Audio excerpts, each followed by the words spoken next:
जय जोहार। मैं हूं तपेश जैन और ये पेंटिंग है डॉक्टर नेहा शुक्ला जी की, एक आदिवासी वुमेन की, उनके कल्चर के साथ में बताने वाली हैं। हमारे साथ में आज रूबरू हो रही हैं डॉक्टर नेहा शुक्ला जी। डॉक्टर साहब, बहुत बहुत स्वागत है आपका। आपका अपना एक परिचय हो जाए। नमस्ते सर, जय जोहार संगवारी man, good evening everyone. My self doctor Neha Shukla और मैं एक डेंटल सर्जन हूँ, साथ ही मैं एक एक्ट्रेस भी हूँ और मेरा क्लिनिक है रायपुर के राजा तालाब एरिया में लाइफ टाइम डेंटल केयर के नाम से। तो अगर आप लोगों को दांतों की समस्या हो तो मोस्ट वेलकम। एंड कला के प्रति मुझे विशेष रुचि है, इसलिए मैं साथ साथ अभिनय को भी एज अ करियर ले रही हूँ और पूरी कोशिश कर रही हूँ बैलेंस बनाने की अपनी डॉक्टरी और अपनी एक्टिंग के बीच में। बहुत अच्छी बात है। डॉक्टर साहब पोइट्री भी करती हैं, पेंटिंग भी करती हैं, सोशल वर्क भी करते हैं और छत्तीसगढ़ी सिनेमा में अभी लव, इश्क और माया, डॉक्टर पुनीत सोनकर हरिओम फिल्म्स की फिल्म भी आ रही है। इसके अलावा और भी फिल्म कर रही हैं। डॉक्टर साहब, क्या क्या फिल्म प्रोजेक्ट चल रहे हैं आपके? जी हाँ, सबसे पहले तो मैंने डॉक्टर महोबिया सर की मूवी घरेलू हिंसा पे आधारित वाइफ 2 जो कि इंटरनेशनल फिल्म फेस्टिवल में जा रही है इंग्लिश सबटाइटल के साथ में, वो करी एज अ लीड। और डॉक्टर सहाय सर की शॉर्ट फिल्म नोनी, जिसको अभी दादा साहब फाल्के आइकन अवार्ड मिला है, उसमें भी मैंने इंस्पेक्टर की भूमिका निभाई थी। उसके बाद मैंने राजू त्रिपाठी सर की मूवी कुश्ती एक प्रेम कथा, उसमें भी लीड मैंने किया है, एक कबड्डी प्लेयर की भूमिका है उसमें मेरी। और अभी पुनीत सोनकर सर की मूवी लव इश्क माया, वो हाल ही में फिनिश की है। इसके अलावा कुछ और प्रोजेक्ट्स, सुंदरानी सर लोगों के सॉन्ग्स करे मैंने, देवी माता वगैरह के सुआ गीत वगैरह, और प्रभाकर बर्मन सर के गवर्नमेंट एड्स करे हैं। कुछ मास्क वगैरह के प्रिंट शूट का भी फेस चुनी गई हूँ।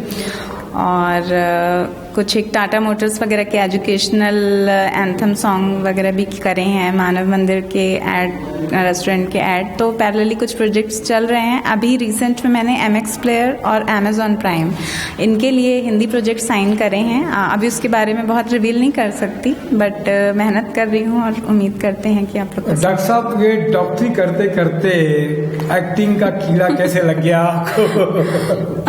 जी, यूँ कहें कि कीड़ा तो बचपन से था ही। एक्चुअली मुझे बचपन से बहुत रुचि थी, कला को मैं बहुत रिस्पेक्टफुल चीज़ मानती हूँ और शुरू से मुझे रुचि थी। तो मुझे लगता है एक ही बार लाइफ मिली है, तो मुझे दोनों ही सपने पूरे करने थे, एक्ट्रेस भी बनना था, डॉक्टर भी। तो थैंक्स टू माय पेरेंट्स, जिन्होंने अलाउ किया मुझे और फुल सपोर्ट किया, मेरे सपनों को पंख दिए। और अपनी डॉक्टरी की पढ़ाई पूरी करने के बाद मैं Anupam Kher actor prepare institute Mumbai से मैंने प्रॉपर एक्टिंग ट्रेनिंग ली और यहाँ पे सुभाष मिश्रा अंकल के पास भी वर्कशॉप वगैरह अटेंड करे एक्टिंग के। स्कूल कॉलेज के ज़माने में भी मैं प्लेस किया करती थी और अब प्रॉपर मैं इस करियर को भी सीरियसली ले रही हूँ और क्लिनिक भी चल रहा है, तो कोशिश कर रही हूँ समन्वय बनाने की। डॉक्टर साहब कहते हैं कि दांत है तो आंत है, मतलब कहते हैं मुखिया मुख समान होना चाहिए। मतलब मुंह एक ऐसी चीज़ है जो सारे शरीर के सारे अंगों को बेहतर रखता है और दांत इसमें एक बड़ी भूमिका निभाता है। तो दांत तो मेरे हालांकि बहुत ख़राब हो रहे हैं पान की वजह से। क्या खास सावधानी रखना चाहिए इंसान को कि दांत बचे रहें उसके? जी, बिल्कुल सही कहा आपने। संपूर्ण सही शारीरिक स्वास्थ्य के लिए मौखिक स्वास्थ्य सही होना अति आवश्यक है। तो उसके लिए सबसे इम्पोर्टेंट तो मैं यही कहूँगी कि हाइजीन साफ रहेगा तो 90% डेंटल प्रॉब्लम नहीं होंगे। तो प्लीज़ 2 टाइम ब्रशिंग, ये बहुत छोटी सी बात लगती है सुनने में, लेकिन अपन रात को आलस्य में मिस कर देते हैं। रात को ब्रश करके ही सोना है ताकि फूड पार्टिकल्स स्टिक ना रहे दांतों पे। और माउथ वॉश वगैरह का प्रयोग करना है। कुछ भी खाते हैं तो सादे पानी से कुल्ला करना है और जंक फूड, जो फास्ट फूड एंड मीठी चीज़ें थोड़ा कम खानी है। तो थोड़ा अगर हम मेंटेन करके चलते हैं तो दांत बच जाएंगे। हमारी ज़रूरत कम पड़ेगी। डॉक्टर साहब, आप पोइट्री लिखती हैं, क्या पोइट्री एक आध आपकी कोई कविता आपको याद आ रही हो तो एक आध कविता सुनते हैं आपसे?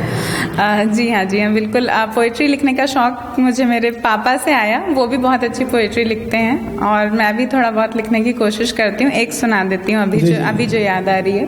जी।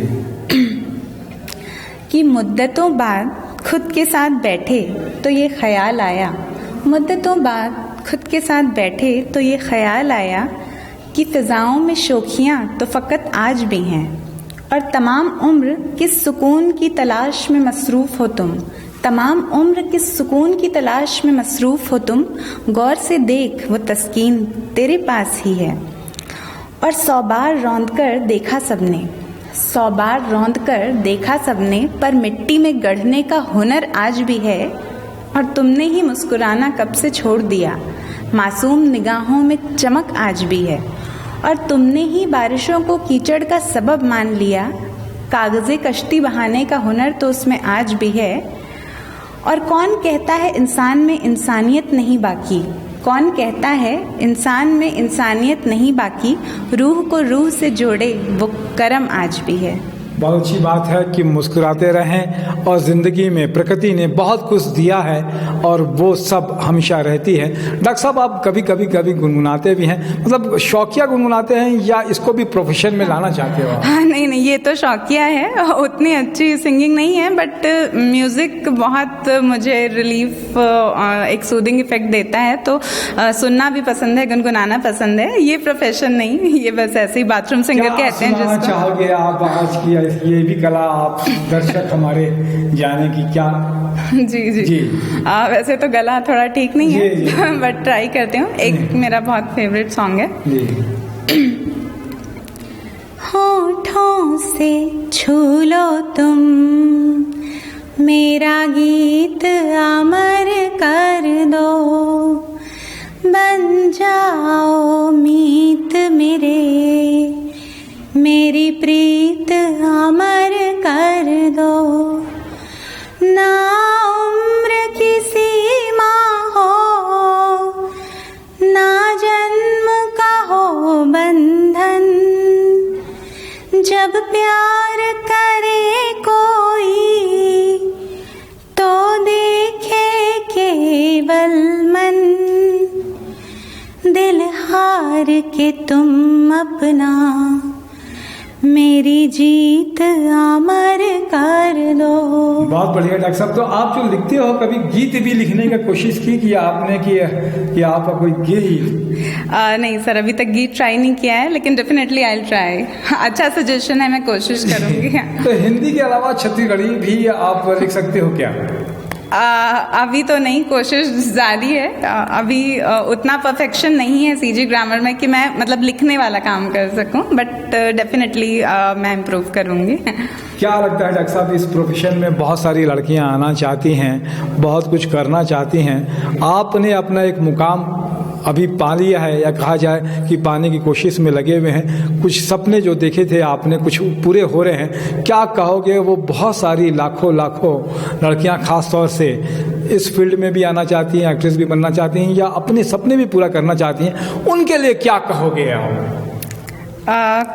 कुछ एक लाइंस कहना चाहूंगी इसके जवाब में कि इरादे हों जिनके पक्के वो आगे बढ़ जाते हैं, टकराते हैं जो तूफान से वो मंजिल को पाते हैं, और पसीने की एक एक बूंदों से भाग्य अपना जो लिखते हैं, समय उनके साथ होता है, सुनहरे पल वो पाते हैं। सुनहरे पल वो पाते हैं। इरादे जिनके मजबूत हो, निश्चित रूप से मंजिल बहुत अच्छी मिलती है।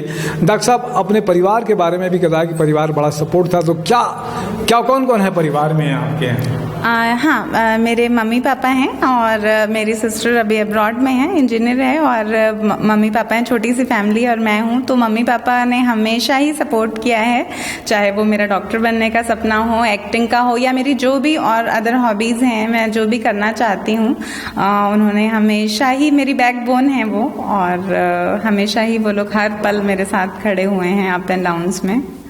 क्या लगता है डॉक्टर साहब, जैसे कि कहा आपने अप एंड डाउन्स में, अगर डाउन्स कभी आए हों आपके पास में, कभी याद करते हो, तो कैसे आप उस मुसीबतों से निकले, या किस निराशा के क्षण में कभी आए क्या आपके पास में?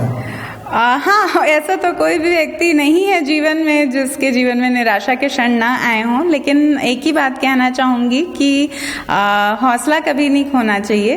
बाकी तो समय तो अच्छा बुरा आते जाते रहता है, बट इंसान को कभी हिम्मत नहीं हारना चाहिए। तो ईश्वर भी उन्हीं की मदद करते हैं जो खुद अपनी मदद करते हैं, तो कभी गिव अप नहीं करना चाहिए। बहुत अच्छी बात है, ईश्वर भी उनकी मदद करते हैं जो खुद की मदद करते हैं। आपने डॉक्टर साहब तपेश जैन को बहुत बार देखा, आप जैसा कह रहे थे, क्या खासियत दिखती है? सर खासियत ही खासियत है आप में। क्या खासियत दिखती है, ऐसे मुझे पता नहीं चलता है, लोग फीडबैक पता करेंगे तो तब मुझे पता चलेगा कि क्या चीज़ खास है करके। सबसे अच्छी बात है कि आप कलाकारों को एक प्रमोट कर रहे हैं, एक प्लेटफॉर्म दे रहे हैं, तो ये एक बहुत ही अच्छी बात है। बहुत कम लोग हैं जो दूसरों को उठाने के बारे में सोचते हैं आज की दुनिया में। दूसरी अच्छी बात है कि जो आपका वे ऑफ टॉकिंग है, आपका बोलने का जो स्टाइल है वो बहुत अच्छा है, तो वो सीखने लायक है। बहुत अच्छी बात है। आपने कॉम्प्लीमेंट्स के लिए बहुत बहुत धन्यवाद आपका। आप सबका प्रेम इसी तरीके से बना रहे जीवन में। और डॉक्टर नेहा शुक्ला एक पढ़ी लिखी, और एक पढ़े लिखे लोग कम आते हैं फिल्म लाइन में या फिल्म इंडस्ट्रीज़ में, ये भी बड़ा एक बड़ा मामला है। ऐसा क्यों लगता है आपको? क्या फील हुआ डॉक्टर साहब? बहुत कहते हैं कि मतलब एक बड़ा तरीके का एक नेगेटिविटी भी रहती है, फैमिली में भी रहती है कि लोग बच्चे पढ़ लिख लेते हैं या जिसके घर में है अच्छी फील्ड नहीं है, नहीं जाना चाहिए, ये भी एक बड़ी धारणा है। आप क्या कहोगे? जी मैं ये कहूँगी कि ये एक मिथ है जिसको तोड़ना चाहिए, ये एक गलत धारणा है। और आजकल बहुत सारे एजुकेटेड लोग जुड़ रहे हैं, जो कि बहुत अच्छी बात है, क्योंकि पढ़े लिखे लोगों के काम करने का अप्रोच थोड़ा सा तो अलग होता है, तो ये एक अच्छी बात है। और ये बिल्कुल नहीं सोचना चाहिए कला तो एक सम्मानीय चीज़ है, तो किसने कह दिया कि ये बुरी चीज़ है। हाँ, आपको सही और गलत में डिफ्रेंशिएट करना आना चाहिए। देखिए दूसरी लाइन्स में भी बुरे लोग मिल सकते हैं और यहाँ भी अच्छे लोग मिल सकते हैं, तो अगर इंसान खुद सही है तो 99% कहीं कोई प्रॉब्लम नहीं है। तो आपको अपनी सीमा रेखाएं पता होनी चाहिए। जैसे मैंने सोचा कि मुझे शालीन रोल ही करने हैं, तो वो अब मेरा अपना मतलब चॉइस है। तो आपकी जो चॉइसेस हैं, आपके जो लाइक डिसलाइक हैं, वो आप खुद डिसाइड करिए। बाकी टचवुड मैं तो अभी तक यहाँ जितने भी लोगों से मिली हूँ, मुझे सबने इतने रिस्पेक्ट से ट्रीट किया है, और मैंने सबसे कुछ ना कुछ सीखा है। किसी से टाइम मैनेजमेंट सीखा है, किसी से बहुत कुछ टीम मैनेजमेंट सीखा है। तो बहुत अच्छे लोग हैं यहाँ पे, और मुझे तो प्रॉपर पूरा सम्मान मिला है अभी तक। और ऐसी बात नहीं, इवन बॉलीवुड में आजकल कितने पढ़े लिखे इंजीनियर्स, डॉक्टर्स सब आ रहे हैं इस लाइन में। तो ऐसा बिल्कुल नहीं सोचना चाहिए कि आप पढ़ लिख गए हैं तो आप सिर्फ उसी लाइन में रहें, आप साथ में अपनी हॉबी को भी परस्यू कर सकते हैं। तो बहुत अच्छी बात है कि आपने जो कहते हैं कि ज़िंदगी ना मिलेगी दोबारा, डॉक्टर साहब ने पहली बार ही कहा था, पहली लाइन ही कही थी कि ज़िंदगी में एक भी बार मिली है, तो जितने भी सपने हैं उसे पूरा करने की कोशिश हर इंसान को करना चाहिए। हम लोग भी करते हैं, जो हमारे सपने हैं उस दिशा में आगे बढ़ने का काम, यही जीवन है। जीवन में कल देख रहा था, जीवन एक ऐसा पैकेज है जिसमें खुशी भी है और गम भी है। ज़्यादा गम की मात्रा भी होती है कभी कभी, कभी खुशी की मात्रा ज़्यादा होती है। तो जो भी है उसको स्वीकार करके सपने पूरे करें अपने। यही शुभकामनाओं के साथ में जय जोहार। मेरे साथ में अंटू भैया भी हैं, उनका धन्यवाद। जय जोहार, जय छत्तीसगढ़।